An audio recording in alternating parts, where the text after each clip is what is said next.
కోల్కతాలోని జూనియర్ వైద్యురాలిపై జరిగిన అత్యాచార ఘటనపై obstetrics gynaecologist society of Hyderabad నిరసన వ్యక్తం చేసింది. ధర్నా చౌక్ వద్ద నిరసన ర్యాలీ నిర్వహించింది. వైద్యురాలి ఆత్మకు శాంతి కలగాలని, నిందితుడిని కఠినంగా శిక్షించాలంటూ నినాదాలు చేశారు. దేశంలో ఎలాంటి ఘటనలు పునరావృతం కాకుండా పటిష్టమైన చట్టాలను తీసుకురావాలని కోరారు. ఇక చంద్రమండలాలకు వెళ్లామని చెప్పుకోవడం కాదని, సమాజంలో మహిళలకు రక్షణ కల్పించాలని వారు కోరారు.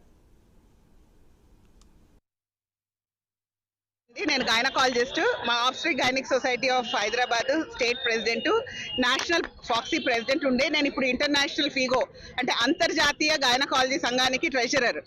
ఇలాంటి విషయం మన దేశంలో జరిగిందని మా ఫీగోకు ఇంటర్నేషనల్ గైనకాలజిస్ట్కి తెలిసి వాళ్ళు నన్ను అడుగుతారు, శాంత ఇండియాలో ఏమవుతుంది అని నన్ను అడుగుతున్నారు డాక్టర్లు. పాకిస్తాన్ డాక్టర్లు అడుగుతున్నారు, యూరప్ డాక్టర్లు అడుగుతున్నారు, అమెరికా డాక్టర్లు అడుగుతున్నారు. ఇది మనకి ఎంత బాధాకరమైన విషయము. మన దేశంలో మనము ఆడపిల్లలకు సెక్యూరిటీ ఇవ్వలేకపోతున్నాము. రోడ్డు మీద ఏదో ఖాళీ జాగాలో, క్రిమినల్స్ తిరిగే జాగాలో సెక్యూరిటీ ఇవ్వలేదంటే వేరే విషయం. ఇది వర్క్ స్పేస్.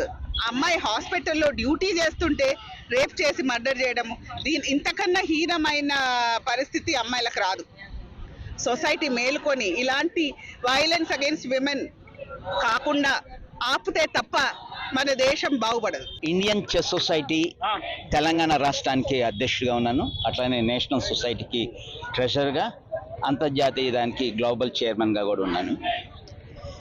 ఈ రోజున మనం అంతా కూడా, సమాజం అంతా కూడా సిగ్గుతో తల వంచుకోవాల్సిన రోజు.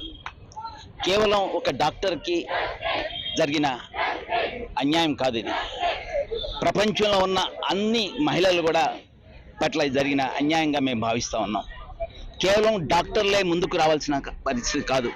సమాజంలో అందరూ కూడా, మనం గతంలో నిర్భయ విషయం వచ్చినప్పుడు సమాజం అంతా ఒకటై పోరాడారు. అట్లానే దీని విషయంలో కూడా సమాజం మొత్తం కూడా ముందుకొచ్చి ఈ అన్యాయం పట్ల పోరాడాలి. మంచి కఠినమైన శిక్ష పడాల్సిన అవసరం ఉంది. మరి దానికి లాస్ చేయాలి. ఎలాంటి లాస్ చేయాలంటే, అది ఆ పని చేయాలని ఆలోచన వస్తేనే భయంతో చనిపోయేంత చట్టాలు మనం తీసుకురావాల్సిన అవసరం ఉంది.